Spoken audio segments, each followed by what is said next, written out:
ഇപ്പൊ ഇതിനകത്ത് പാടുന്നു പൂർണ്ണിമ ഇങ്ങനെ ഇരിക്കുന്നു ഒന്നും ഒരു അറിയായിരുന്നു ഇവര് ചേച്ചി എന്റെ അടുത്ത് ചോദിച്ചു ഇടയ്ക്ക് ഇതെന്താണ് രാജീവേ ഇത് രാജീവിനോട് പറയും ഇതെന്ത് ഇവ പതിവില്ലാതെ എന്താ അറിയണ്ട കുട്ടിക്ക് അത് എങ്ങനെ ഒപ്പിച്ചു എന്നുള്ളത്. കാരണം അമ്മയുടെ എന്തെങ്ങനെ ഒപ്പിച്ചു സോറി കോ ആർട്ടിസ്റ്റ് അമ്മ നിങ്ങളുടെ ഒരുമിച്ച് വർക്ക് ചെയ്യുന്നതിനിടയിൽ സാധാരണ നമ്മളിങ്ങനെ എന്തെങ്കിലും ഒരു സ്പാർക്ക് വന്നാൽ തന്നെ അയ്യോ കൂടെ അമ്മയുണ്ട് എന്നുള്ളൊരു പേടിയൊക്കെ വരും. പക്ഷെ അതിനിടയിൽ നിങ്ങളുടെ റിലേഷൻഷിപ്പ് എങ്ങനെ നിങ്ങൾ അത് മൂവ് ചെയ്ത് കൊണ്ടുപോയി?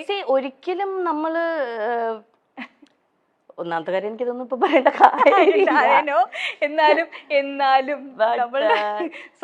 പറഞ്ഞു പോകേണ്ട വളരെ ഇമ്പോർട്ടന്റ് ആയിട്ടുള്ള ഒരു കാര്യം എന്ന് പറയുന്നതേ അന്നത്തെ കാലഘട്ടത്തിൽ എനിക്ക് സംസാരിക്കാൻ പറ്റുന്ന അല്ലെങ്കിൽ എനിക്ക് വൈബ് ചെയ്യാൻ പറ്റുന്ന ഇന്നത്തെ ഭാഷയും പറഞ്ഞാൽ ഭാഷയും കൂടെ നോക്കി ഇന്നത്തെ ഭാഷയിൽ വൈബ് എന്ന് പറയുമല്ലോ അതുപോലെ സമപ്രായക്കാരൻ അദ്ദേഹം ഉണ്ടായിരുന്നുള്ളൂ. വേറെ എല്ലാരും പ്രായം ചെന്നവരാ.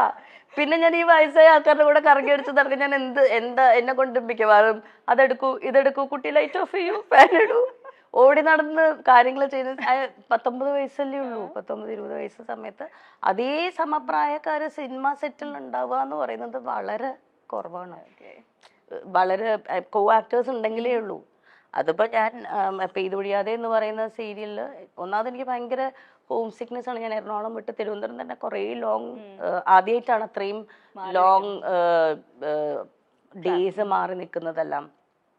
പിന്നെ നമുക്ക് ഒരു ഷോട്ട് കഴിഞ്ഞ് അഭിനയിച്ചാൽ ബുക്ക് വായിക്കും അത്രേ ഉള്ളൂ. പിന്നെ അതല്ലാതെ കുറെ നേരം ക്യാമറ അദ്ദേഹത്തിന്റെ കൂടെ പോയി സഹായിക്കും, കുറെ നേരം ഡയറക്ടർ സാറിനെ കൂടെ പോയി സഹായിക്കും. ഇതൊക്കെ തന്നെയുള്ളൂ. അപ്പോൾ അത് കഴിയുമ്പോഴത്തേക്കും ഇന്ദ്രൻ ഈ പറയുന്ന പോലെ ഇന്ദ്രൻ നാഗർകോയിലാണ് ആ സമയത്ത് പഠിച്ചുകൊണ്ടിരുന്നത്. എഞ്ചിനീയറിംഗിന് പഠിച്ചുകൊണ്ടിരിക്കുന്ന സമയമാണ്. അപ്പോൾ ഇന്ദ്രൻ ഈ അമ്മേനെ ലൊക്കേഷനിൽ കൊണ്ടുവിടാൻ വരും. പിന്നെ ലോങ് വീക്കെൻഡ്സ് ഉള്ള സമയത്തൊക്കെ സെറ്റിൽ വരും. നമ്മൾ ഓരോ കാര്യങ്ങൾ പറയും. ഒബ്വിയസ് ആണല്ലോ. ഇപ്പൊ ഇന്ന് ഏതെങ്കിലും നമ്മളുടെ വീട്ടിലൊരു ഗ്യാതറിംഗ് നോക്കിയാൽ തന്നെ നമ്മുടെ കുട്ടികളെല്ലാവരും സമപ്രായക്കാരോടൊപ്പം അല്ലേ സംസാരിക്കുക. അങ്ങനെ സംസാരിച്ചു തുടങ്ങിയതാണ്. പിന്നെ സെയിം ടേസ്റ്റ് ഓഫ് മ്യൂസിക് ആണ്. പറയുന്ന കാര്യങ്ങളിലും കുറേ ഈ പറയുന്ന പോലെ റിലേറ്റ് ചെയ്യാൻ പറ്റി എന്നുള്ളൊരു സംഭവമുണ്ട്. And I don't know what happened, when happened, it just happened. Yeah. അതാണ് അതിൻ്റെ ഏറ്റവും ബ്യൂട്ടിഫുൾ ആയിട്ടുള്ള സംഭവം. ബിക്കോസ് ഇപ്പോൾ 20 ഈ പറയുന്ന ഈ ദിവസം തൊട്ട് ഇന്ന് വരെ നിൽക്കുകയാണെങ്കിൽ ഈസിലി ഒരു 25 വർഷമായി. സോ ആ മാജിക് ഇപ്പോൾ 25 ഇയേഴ്സ് ഹോൾഡ് ചെയ്യാൻ പറ്റിയിട്ടുണ്ട് എന്നതാണ് ഞാൻ മനസ്സിൽ സൂക്ഷിക്കുന്ന ഒരു കാര്യം. വലിയൊരു കാര്യം തന്നെയാണല്ലോ ഇന്നത്തെ കാലത്ത്. വളരെ നമുക്ക് കോമ്പാറ്റബിൾ ആയിട്ടുള്ള ഇന്നത്തെ കാലത്തിന്റെ എന്നുള്ളതല്ല, ഇതിന് ഇമ്പോർട്ടൻ്റ് ആയിട്ട് നമ്മൾ ആസ് പീപ്പിൾ നമ്മൾ മാറുമല്ലോ. 20കളിൽ നമ്മളല്ലല്ലോ 30കളിൽ നമ്മൾ, അതല്ല 40കളിൽ. അത് കീപ്പ് ചെയ്ത് പോകാൻ പറ്റണ്ടേ? ലോകം മാറുന്നത് വേറെ വിഷയം. നമ്മളുടെ മാറ്റത്തിനോടൊപ്പം തന്നെ നമ്മളുടെ റിലേഷൻഷിപ്സും ചുറ്റുമുള്ള ആൾക്കാരെയും മാനേജ് ചെയ്തുകൊണ്ട് അല്ലെങ്കിൽ അത് അങ്ങോട്ടും ഇങ്ങോട്ടും രണ്ടുപേർക്കും കംഫേർട്ട് ആവുന്ന രീതിയിൽ കൊണ്ടുപോകാൻ പറ്റുക എന്ന് പറയുന്നത് അതൊരു ഒരു ആങ്കറാണ്. അപ്പം ഇന്ന് നമ്മളുടെ ഒരു എന്താ പറയുക ഒരു സോഷ്യൽ മീഡിയയിലേക്ക് എത്തുമ്പോൾ ഡിജിറ്റൽ മീഡിയയിലേക്ക് എത്തുമ്പോൾ അതിനൊരു കൾച്ചർ കുറച്ച് നല്ല ഡിഫറെൻ്റ് ആണ്. പ്രേക്ഷകർ കാണാൻ ആഗ്രഹിക്കുന്ന എല്ലാ പ്രേക്ഷകരും അല്ല, പല കാര്യങ്ങളും കാണാൻ ആഗ്രഹിക്കുന്ന പ്രേക്ഷകരുണ്ട്. അമ്മയെ തല്ലിയാലും രണ്ടുണ്ട് പക്ഷം എന്ന് പറയുന്നത്. ഇപ്പൊ ഞാൻ ചില സമയത്ത് എനിക്ക് പേഴ്സണലി വലിയ ഇൻട്രസ്റ്റ് ഉണ്ടാവില്ല ഇങ്ങനെ ഒരു കാര്യം ചോദിക്കാനായിട്ട്. പക്ഷെ എന്റെ ജോലിയുടെ ഭാഗമായിട്ട് ചിലപ്പോൾ ഞാൻ ചോദിക്കുകയും ചെയ്യും.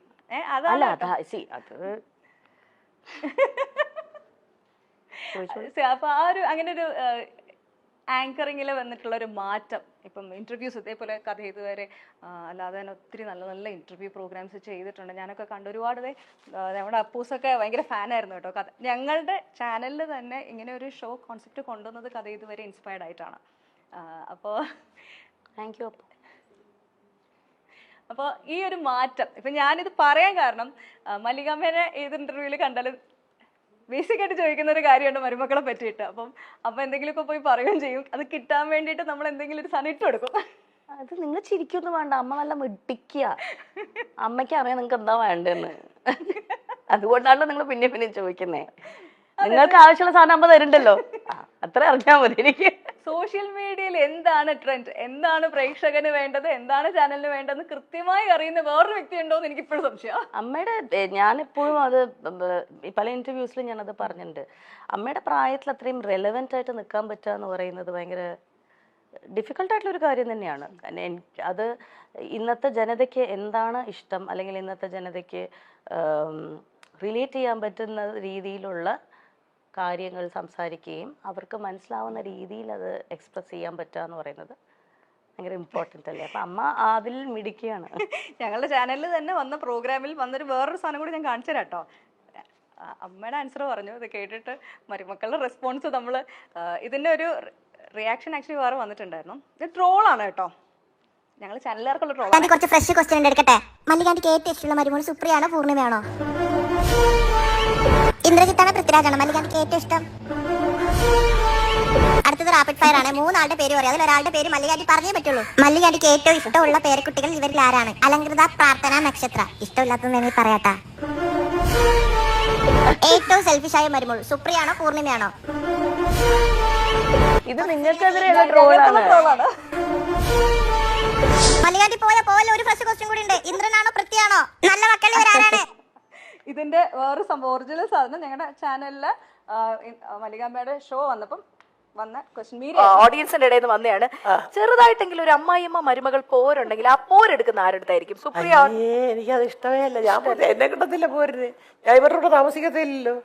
പിന്നെ പോരെടുക്കാൻ ഇതെങ്ങനെ പോരെടുക്കുന്നത്? ഞാൻ നിൽക്കത്തില്ല. ഞാൻ വേറെ അത് പറയാൻ മക്കൾക്ക് വലിയ പരാതിയാ കൂടെ ശ്രദ്ധിക്കാതെ. അതല്ല, അതുകൊണ്ടാണ് ഈ സ്നേഹം. നമ്മള് കൂടെ കിടന്ന് വരവയാ തീർന്ന കാര്യം അതോടുകൂടി തീർന്നു. അല്ല, എന്നാൽ ഒരു ഇച്ചിരി മല്ലികാന്റിക്ക് ഒന്ന് ഇവളെ ഒന്ന് സൂക്ഷിക്കുന്നതാണ് നല്ലതെന്ന് തോന്നിയത് ഇവരിൽ ആരെയാണ്? നിങ്ങൾക്കിത് എന്താണ് എന്തറിഞ്ഞാലാണ് നിങ്ങൾക്ക് സന്തോഷാവുക? എനിക്കതറിയാം. ഏത് ഉത്തരം കിട്ടിയാലാണ് നിങ്ങൾക്ക് സന്തോഷാവുക? എന്താ നിങ്ങൾ കേൾക്കാൻ ആഗ്രഹിക്കുന്നത്? ഇത് കേൾക്കുമ്പോ എന്താ തോന്നുന്നു ശരിക്കും? ഇല്ല, എനിക്ക് അങ്ങോട്ടാ ചോദിക്കാനല്ലോ. നിങ്ങൾ ചോദിക്കുന്ന ചോദ്യങ്ങൾക്ക് അതനുസരിച്ച് ഉത്തരം തരാലോ എന്ന് വെച്ചിട്ടായി ചോദിക്കണം കേട്ടോ. എന്ത് കേട്ടാലാണ് നിങ്ങൾക്ക് കൂടുതൽ സന്തോഷം? സത്യം പറയല്ലോ, എനിക്ക് അറിയത്തില്ല. ഞാൻ ഈ ക്വസ്റ്റ്യന്റെ ആളല്ല, സത്യസന്ധമായിട്ട് പറയുവാണെങ്കിൽ. ഈ ഇന്റർവ്യൂസ് ഞാനിപ്പോ സിനിമ കുറെ ഇന്റർവ്യൂസ് ചെയ്യണ്ടല്ലോ. ഇത് ഒരു മാറ്റമാണ് ആക്ച്വലി, സമയത്തിനനുസരിച്ചുള്ള മാറ്റമാണ്. ഇങ്ങനെ വളരെ പേഴ്സണൽ ആയിട്ടുള്ള ഇറലവെന്റ് ആയിട്ടുള്ള ക്വസ്റ്റ്യൻസ് തന്നെ ഞാൻ പറയും. പക്ഷെ ഇങ്ങനത്തെ ക്വസ്റ്റ്യൻസിലേക്ക് ആങ്കർ ചോദിക്കുന്നതിനെ പറ്റി ആ ഒരു ജോലിയിൽ ഇരുന്ന ഒരാളാണ് അല്ലെങ്കിൽ ചെയ്യുന്ന ഒരാളാണ്. എനിക്കൊരു പേഴ്സണൽ റൂളുണ്ട്. ഞാൻ മുമ്പിലിരിക്കുന്ന വ്യക്തിയെ അതിപ്പോ ഒരു ഇന്റർവ്യൂവർ എന്ന രീതിയിൽ ഞാൻ ഇന്റർവ്യൂ ചെയ്യുന്നപ്പം കഥ ഇതുവരെ ചെയ്തപ്പോഴാണെങ്കിലും അത് കഥ ഇതുവരെയിലാണ് എൻ്റെ ലൈഫ് ചേഞ്ചിങ് ജേർണി ആയിരുന്നു കഥ ഇതുവരെ എന്ന് പറയുന്ന ആ സമയത്ത്. കാരണം ഞാൻ ഇന്റർവ്യൂ ചെയ്തിട്ടുള്ള കുറേ മഹത്തായിട്ടുള്ള വ്യക്തികളും അവരുടെ ജീവിത പാഠങ്ങളിലൂടെ ഞാൻ പഠിച്ച കാര്യങ്ങൾ കുറേയാണ്. കാരണം ഞാൻ അവരെ മുമ്പിൽ ഇരുത്തുന്നതിന് മുന്നേ കുറേ അവരെക്കുറിച്ച് പഠിച്ചിട്ടാണ് അവിടെ ഇരിക്കുന്നത്. ഒരു പ്രോപ്പർ ഹോംവർക്ക് ചെയ്ത് ഒരാഴ്ചയോളം അവരുമായി മാനസികമായി സഞ്ചരിച്ചിട്ടാണ് നമ്മൾ ഒരു ഇന്റർവ്യൂവിന് അവരെ കൊണ്ടിരുത്തുന്നത്. ആ സമയത്ത് എനിക്ക് ആ മുമ്പിലിരിക്കുന്ന വ്യക്തിക്ക് ഏറ്റവും ഉചിതമായിട്ടുള്ള അദ്ദേഹം അവിടെ ഇരിക്കുമ്പോൾ അദ്ദേഹത്തിന്റെ മനസ്സിൽ ഓർത്ത് വെക്കാൻ പറ്റുന്ന സന്തോഷം, അല്ലെങ്കിൽ അദ്ദേഹത്തിന് സന്തോഷം കൊടുക്കുന്ന കുറച്ച് നിമിഷങ്ങൾ മനസ്സിൽ കൊടുക്കണം എന്നത് മാത്രമേ ഞാൻ വിചാരിക്കാറുള്ളൂ.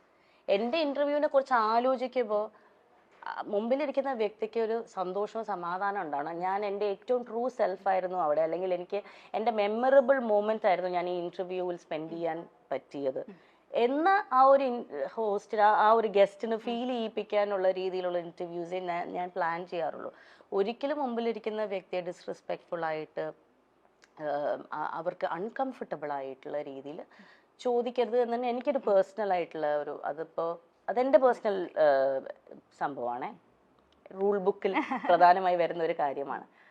അതുകൊണ്ട് തന്നെയാണ് ഞാൻ അധികം ഇന്റർവ്യൂസും ചെയ്യാത്തത്. കാരണം ആരെയും ഞാൻ കുറ്റം പറയുകയല്ല, കംഫർട്ട് ലെവൽ ഭയങ്കര ഇമ്പോർട്ടൻ്റ് ആണല്ലോ. ഇപ്പം ചോദിക്കുന്ന ചോദ്യങ്ങൾക്ക് കംഫർട്ടായിട്ടുള്ളവർ ആൻസർ പറയും, ചിലവർക്ക് അത് അൺകംഫർട്ടബിൾ ആണ്, അവരത് പറയില്ല. പക്ഷെ ഇന്റർവ്യൂവിനെ സംബന്ധിച്ചിടത്തോളം നിങ്ങൾക്ക് അത് പറ്റില്ല. നിങ്ങൾക്ക് ഒരു സർട്ടൻ കോളം ബുക്ക് ഉണ്ട്, അത് ടിക്ക് ചെയ്തേ പറ്റുള്ളൂ അല്ലേ. എനിക്ക് അങ്ങനെ ആരില്ല. ഞാൻ ചെയ്തിരുന്ന ഷോയിൽ എനിക്ക് പേഴ്സണൽ ആയിട്ടുള്ള ഒരു സ്വന്തമായി പറയാറുണ്ട് ഞാൻ ഇന്ന കാര്യങ്ങൾ ചെയ്യില്ല, ഞാൻ ഇന്ന രീതിയിലേ ചെയ്യുള്ളൂ എന്ന് എനിക്കതേ സ്വന്തമായി തന്നെ. പറ്റുള്ളൂ. എനിക്കതേ പറ്റുള്ളൂ. കാരണം എനിക്ക് ഒരാൾ അൺകംഫർട്ടബിൾ ആക്കാൻ പറ്റില്ല.